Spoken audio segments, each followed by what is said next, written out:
Okay, in today's math lesson, you are doing a little bit more of subtracting using money amounts. So subtracting when there's a decimal, and we're focusing on making change. So if you're running a garage sale, like in this example, you'll be selling something, maybe a chair for $4.70. The customer might give you a $5 bill, and you need to figure out how much change to give back. So it is in the subtraction family of math skills. So I'm working on figuring out the difference between the money given and the money that needs to be that needed to be given. So there's two ways that you can figure out how to make change. And the first way is by using the standard algorithm, which we practiced on Friday.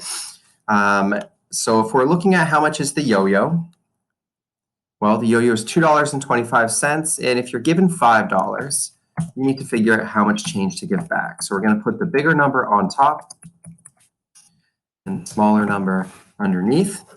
And I'm just going to make these numbers bigger so we can see them easier. And then we can just do subtraction like we were doing on our previous math day. So I'm just going to put a subtraction line underneath like that. And then I'm going to try to subtract my hundredths column or my penny column. I can't take 5 away from 0, right? There's more on the floor, so I need to go next door and get 10 more. But just like in the problems the other day, there's nothing in that column either, so I'm going to borrow from the dollar column. And I'm going to take $1, so the 5 becomes a 4. I'm going to turn that dollar into 10 dimes. So now we have 10 in the dimes column, or the tenths column. And I'm actually going to take one of those dimes and move it over here. Oopsies. Move it over here into the penny column. So you have 10 pennies. And then my dimes column becomes, well, there's only 9 dimes in there now. Hopefully you can see that 9 up on that gray line. And I do have, like I said, 10 pennies now in the penny column. So now I can take 5 from 10. I end up with 5. I can take 2 from 9 to give me 7. And I take 4 from 2, and that gives me 2. And there's my answer of $2.75 change. The other way that I can do this is by thinking about it on a number line. So if I'm thinking about, okay, my chair was $2.25, and the customer gave me $5. What's this amount? What's the difference in between $2.25 and 5? So I'm actually going to use a strategy called counting up.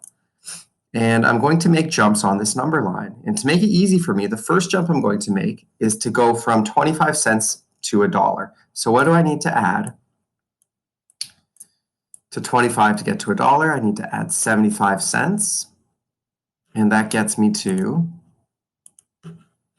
let me use a different color. And that gets me to $3. 75 cents plus 2.25 is $3. And then it's pretty easy to see that I need to add $2 to 3 to get to 5. So now that I'm at $3, if I add 2, I get to 5, and then I'm going to add up whatever I jumped to get from $2.25 to 5. So 75 cents plus $2, if I put that together, it's going to be $2.75. And there you have the second strategy. So these are the two strategies that will help you calculate change.